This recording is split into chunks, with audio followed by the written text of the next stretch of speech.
The Hittites were an ancient Anatolian people who established an empire centered on Hattusa in north-central Anatolia around 1600 BC. This empire reached its height during the mid-14th century BC under Suppiluliuma I, when it encompassed an area that included most of Asia Minor as well as parts of the northern Levant and Upper Mesopotamia. After c. 1180 BC, the empire came to an end during the Bronze Age collapse, splintering into several independent Neo-Hittite city-states, some of which survived until the 8th century BC. The Hittite language was a distinct member of the Anatolian branch of the Indo-European language family, the oldest attested language of that family. They referred to the native land as Hatti. The conventional name Hittites is due to their initial identification with the biblical Hittites in 19th century archaeology. During the 1920s, connections to the Hittites became a matter of interest to proponents of Turkish nationalist ideologies, and attracted the attention of authors such as Ahmet Agharoglu. Interest in the Hittites began to influence the naming of institutions such as the state-owned Hatti Bank. Despite the use of the name Hatti for the core territory, the Hittites should be distinguished from the Hattians, an earlier people who inhabited the same region and spoke a language possibly in the Northwest Caucasian languages group known as Hatti. The Hittite military made successful use of chariots. Although belonging to the Bronze Age, they were the forerunners of the Iron Age, developing the manufacture of iron artifacts from as early as the 18th century BC. At this time, gifts from the man of Burashanda of an iron throne and an iron scepter to the Kanshite king Anita were recorded in the Anita text inscription. After 1180 BC, general turmoil in the Levant occurred that was conjectured to have been associated with the sudden arrival of the Sea Peoples. The kingdom disintegrated into several independent Neo-Hittite city-states, some of which survived until as late as the 8th century BC. The history of the Hittite civilization is known mostly from cuneiform texts found in the area of the kingdom, and from diplomatic and commercial correspondence found in various archives in Egypt and the Middle East. Archaeological discovery. Biblical background. Before the discoveries, the only source of information about Hittites had been the Old Testament. Francis William Newman expressed the critical view, common in the early 19th century, that, if the Hittites existed at all, no Hittite king could have compared in power to the king of Judah. As archaeological discoveries revealed the scale of the Hittite kingdom in the second half of the 19th century, Archibald Henry Sayce postulated, rather than to be compared to Judah, the Anatolian civilization, worthy of comparison to the divided kingdom of Egypt, and was infinitely more powerful than that of Judah. Sayce and other scholars also noted that Judah and the Hittites were never enemies in the Hebrew texts. In the Book of Kings, they supplied the Israelites with cedar, chariots, and horses, as well as being a friend and ally to Abraham in the Book of Genesis. Initial discoveries. French scholar Félix Marie Charles Texier discovered the first Hittite ruins in 1834, but did not identify them as Hittite. The first archaeological evidence for the Hittites appeared in tablets found at the Assyrian colony of Kultepe, containing records of trade between Assyrian merchants and a certain land of Hatti. Some names in the tablets were neither Hattic nor Assyrian, but clearly Indo-European. The script on a monument at Bogascoy by a people of Hattusa, discovered by William Wright in 1884, was found to match peculiar hieroglyphic scripts from Aleppo and Hamath in northern Syria. In 1887, excavations at Tel El Amarna in Egypt uncovered the diplomatic correspondence of Pharaoh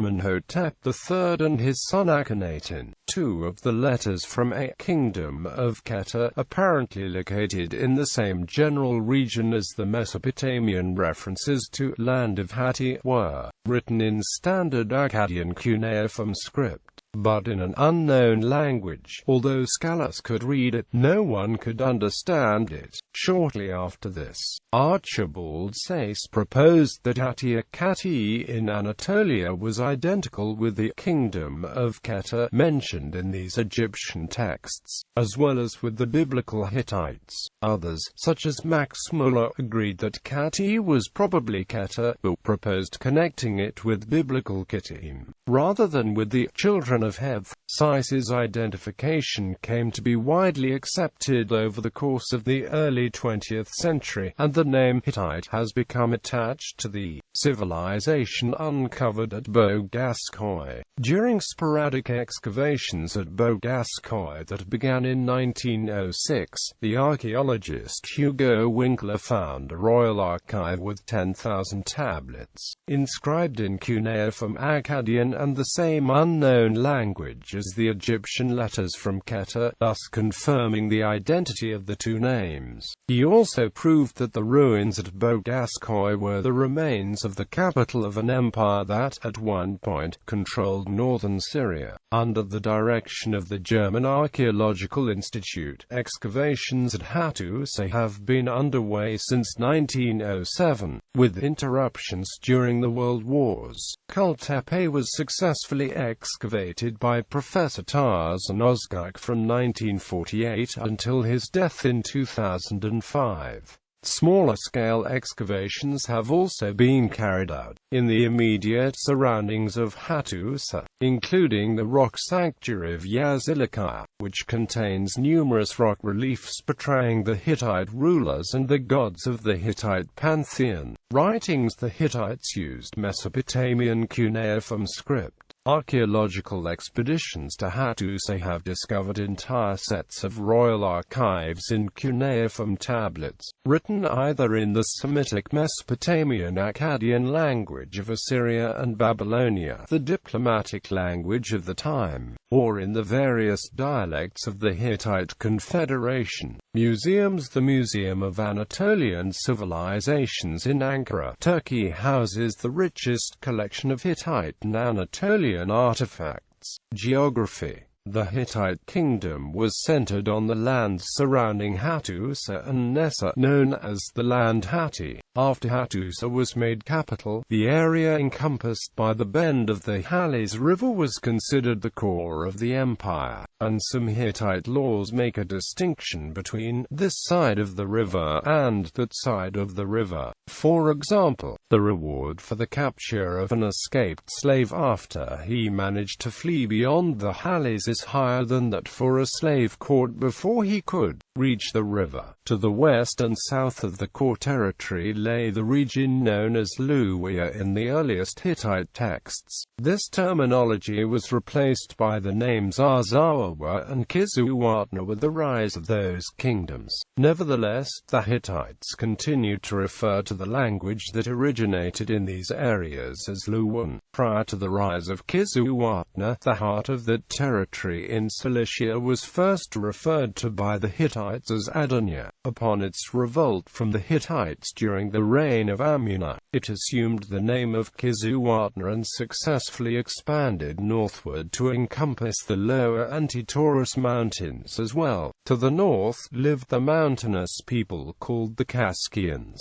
To the southeast of the Hittites lay the Harran Empire of Mitanni. At its peak during the reign of Mursili II, the Hittite Empire stretched from Arzawa in the west to Mitanni in the east. Many of the Kaskian territories to the north, including Hayyasa in the far northeast, and on south into Canaan approximately as far as the southern border of Lebanon, incorporating all of these territories within its domain. History history. Background: around 5000 BC, the region centered in Hattusa, that would later become the core of the Hittite kingdom, was inhabited by people with a distinct culture or who spoke a non-Indo-European language. The name Hittite is used by Anatolianists to distinguish this language from the Indo-European Hittite language that appeared on the scene at the beginning of the 2nd millennium BC and became the administrative language of the Hittite kingdom over the next 6 or 7 centuries.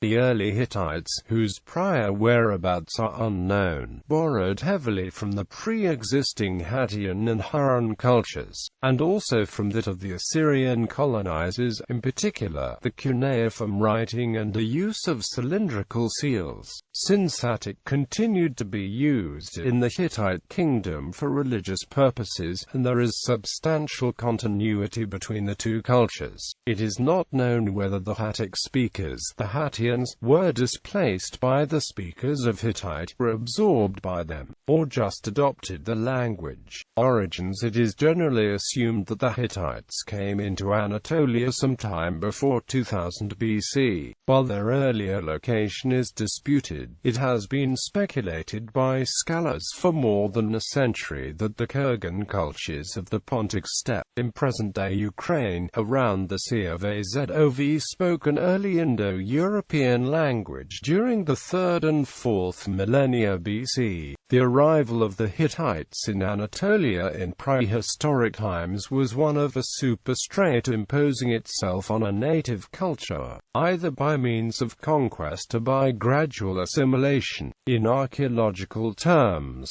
relationships of the Hittites to the E0 culture of the Balkans and Mykop culture of the Caucasus have been considered within the migration framework. The Indo-European element at least establishes Hittite culture as intrusive to Anatolia in scholarly mainstream. The Hittites and other members of the Anatolian family then came from the north, possibly along the Caspian Sea. The movement into the region may have set off a Near East mass migration sometime around 1900 BC. The dominant inhabitants in central Anatolia at the time were Harrans and Hattians who spoke non-Indo-European languages. There were also Assyrian colonies in the country. It was from the Assyrians that the Hittites adopted the cuneiform script. It took some time before the Hittites established themselves, as is clear from some of the texts included here. For several centuries there were separate Hittite groups, usually centered on various cities,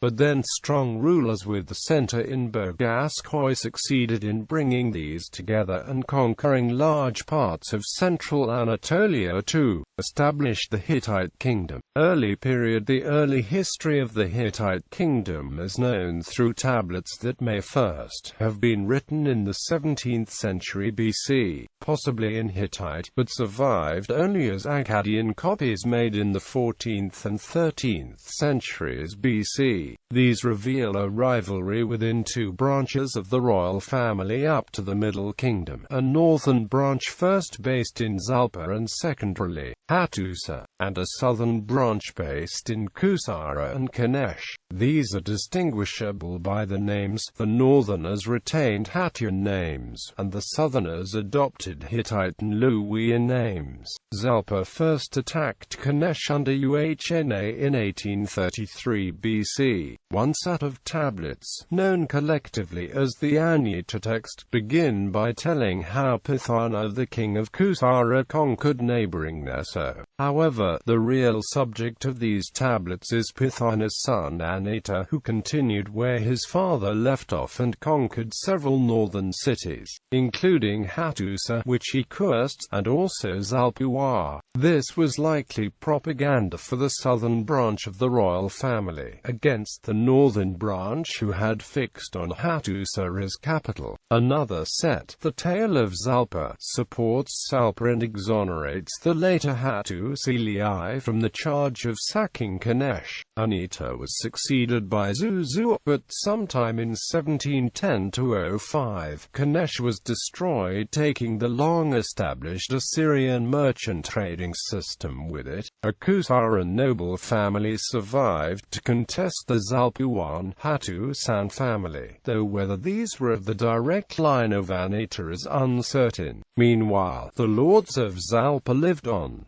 Huzziya I, descendant of Ahuzziya of Zalpa, took over Hatti. His son-in-law Levant I, a southerner, usurped the throne but made sure to adopt Huzziya's grandson Hattusili as his own son and heir. Old Kingdom. The founding of the Hittite kingdom is attributed to either Levant I or Hattusili I, who conquered the area south and north of Hattusa. Hattusili I campaigned as far as the Amorite kingdom of Yamkad in Syria, where he attacked, but did not capture, its capital of Aleppo. His heir, Mursili I, conquered that city in a campaign conducted in 1595 BC. Also, in 1595 BC, Mursili I conducted a great raid down the Euphrates River and captured Mari and Babylon, ejecting the Amorite founders of the Babylonian state in the process. However, the Hittite campaigns caused internal dissension which forced a withdrawal of troops to the Hittite homelands. Throughout the remainder of the 16th century BC, the Hittite kings were held to their homelands by dynastic quarrels and warfare with the Hurons, the neighbors to the east. Also, the campaigns into Syria and Mesopotamia may be responsible for the reintroduction of cuneiform writing into Anatolia, since the Hittite script is quite different from the script of the preceding Assyrian colony period.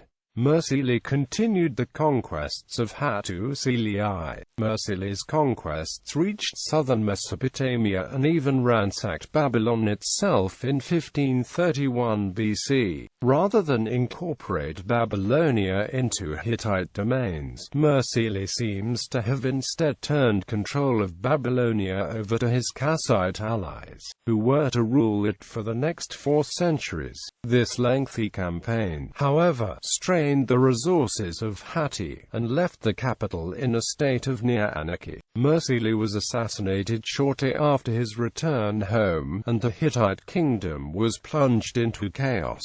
The Hurons, a people living in the mountainous region along the upper Tigris and Euphrates rivers, took advantage of the situation to seize Aleppo and the surrounding areas for themselves, as well as the coastal region of Adonia, renaming it Kizuwatna. Following this, the Hittites entered a weak phase of obscure records, insignificant rulers, and reduced area of control. This pattern of expansion under strong kings followed by contraction under weaker ones, was to be repeated over and over again throughout the Hittite kingdom's 500-year history, making events during the waning periods difficult to reconstruct with much precision. The political instability of these years of the Old Hittite Kingdom can be explained in part by the nature of the Hittite kingship at the time. During the Old Hittite Kingdom period prior to 1400 BC, the king of the Hittites was not viewed by the Hittite citizenry as a living god, like the pharaohs of Egypt, but rather as a first among equals. Only in the later period of the Hittite Empire, from 1400 BC until 1200 BC, did the kingship of the Hittites become more centralized and powerful. Also, in earlier years the succession was not legally fixed, enabling the War of the Roses-style rivalries between northern and southern branches. The next monarch of any note following Mursili I was Telopinu, who won a few victories to the southwest, apparently by allying himself with one Huron state against another.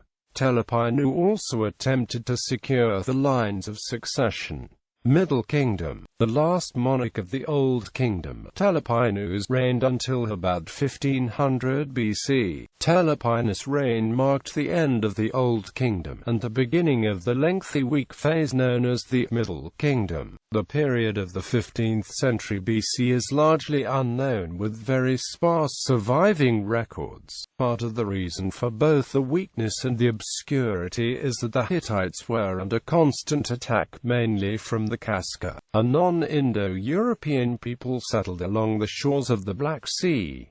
The capital once again went on the move, first to Suppiluliuma I and then to Samuha. There is an archive in Suppiluliuma I, but it has not been adequately translated to date. It segs into the Hittite Empire period proper, which dates from the reign of Suppiluliuma I from California.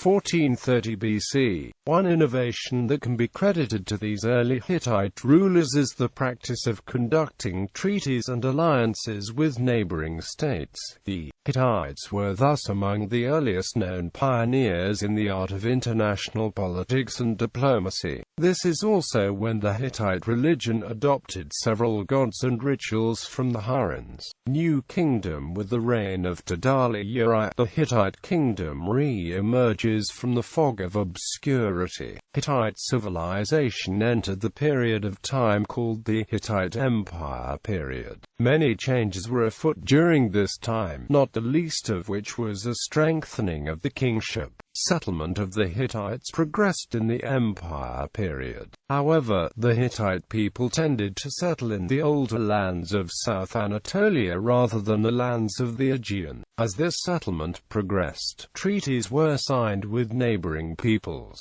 During the Hittite Empire period, the kingship became hereditary and the king took on a superhuman aura and began to be referred to by the Hittite citizens as "my son." The kings of the Empire period began acting as a high priest for the whole kingdom, making an annual tour of the Hittite holy cities, conducting festivals and supervising the upkeep of the sanctuaries. During his reign, King Suppiluliuma I, again allied with Kaygtr, then vanquished the Huron states of Aleppo and Mitanni, and expanded to the west at the expense of Arzawa. Another weak phase followed Suppiluliuma I, and the Hittites' enemies from all directions were able to advance even to Hattusa and raise it. However, the kingdom recovered its former glory under Suppiluliuma I, who again conquered Aleppo, reduced Mitanni to tribute under his son-in-law, and defeated Carchemish, another Syrian city-state. With his own sons placed over all of these new conquests, Babylonia still in the hands of the Kassites. This left Suppiluliuma the supreme power broker in the known world, alongside Assyria and Egypt, and it was not long before Egypt was seeking an alliance by marriage of another of his sons with the widow of Tutankhamun. Unfortunately, that son was evidently murdered before reaching his destination, and this alliance was never consummated. However, Assyria began to grow in power also, with the ascension of Ashur-uballit I in 1365 BC. Ashur-uballit I attacked and defeated Matawas of the Mitanni king despite attempts by the Hittite king Suppiluliuma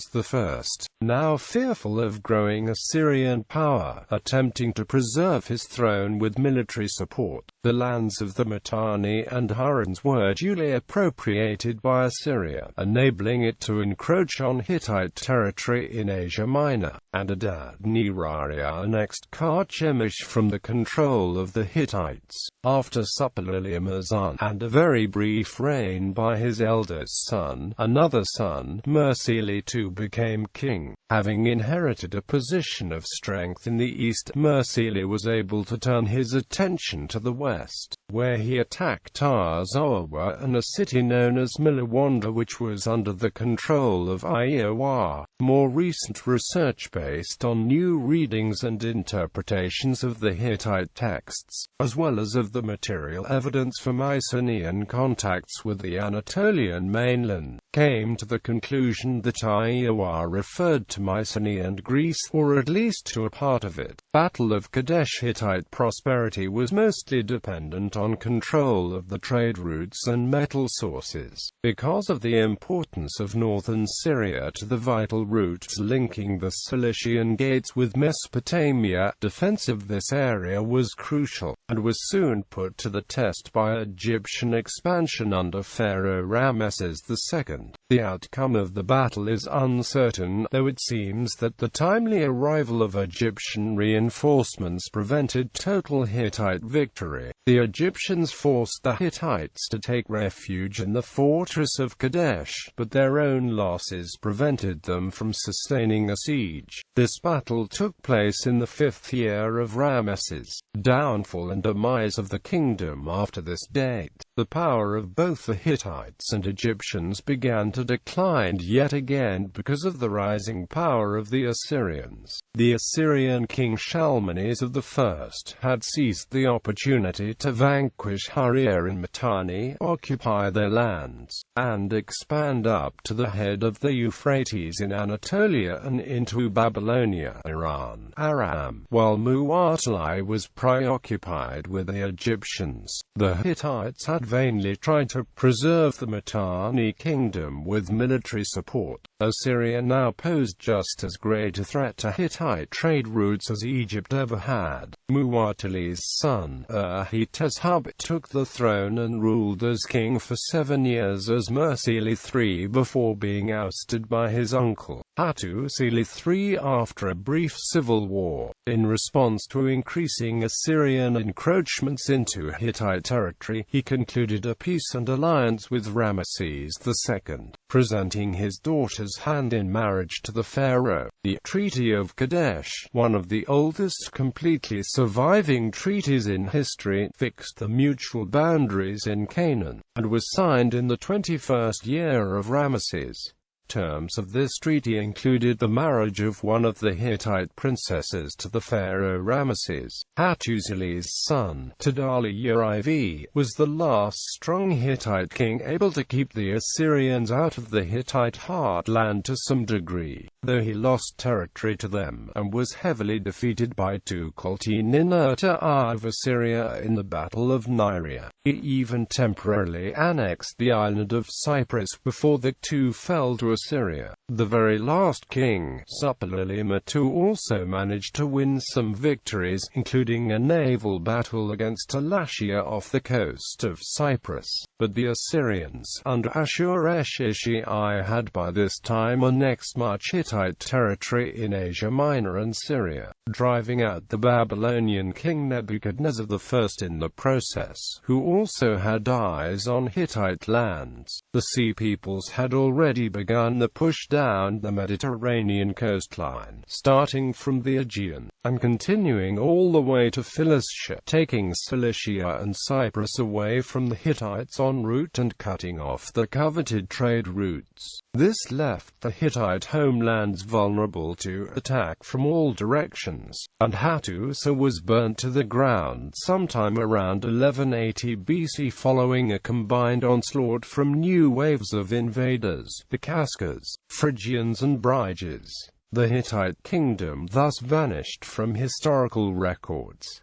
The end of the kingdom was part of the larger Bronze Age collapse. Syro-Hittite kingdoms by 1160 BC, the political situation in Asia Minor looked vastly different from that of only 25 years earlier. In that year, the Assyrian king Tiglath-Pileser I was defeating the Mishku, who had been attempting to press into Assyrian colonies in southern Anatolia from the Anatolian highlands, and the Kaska people, the Hittites' old enemies from the northern hill country between Hatti and the Black Sea, seemed to have joined them soon after. The Phrygians had apparently overrun Cappadocia from the west, with recently discovered epigraphic evidence confirming their origins as the Balkan Bryges tribe, forced out by the Macedonians. Although the Hittite kingdom disappeared from Anatolia at this point, there emerged a number of so-called Neo-Hittite kingdoms in Anatolia and northern Syria. They were the successors of the Hittite kingdom. The most notable Syrian Neo-Hittite kingdoms were those at Carchemish and Milet. These Neo-Hittite kingdoms gradually fell under the control of the Neo-Assyrian Empire. Carchemish and Milet were made vassals of Assyria under Shalmaneser III, and fully incorporated into Assyria during the reign of Sargon II. A large and powerful state known as Tabal occupied much of southern Anatolia. Known as GK, Tau Iota Beta Alpha Rho Eta Nu Omicron Iota Tibernoi, Lat. Tiberini, Thobiles in Josephus. The language may have been Luwian, testified to by monuments written using Luwian hieroglyphics. This state too was conquered and incorporated into the vast Assyrian Empire. Ultimately, both Luwian hieroglyphs and cuneiform were rendered obsolete by an innovation, the alphabet, which seems to have entered Anatolia simultaneously from the Aegean and from the Phoenicians and neighboring peoples in Syria.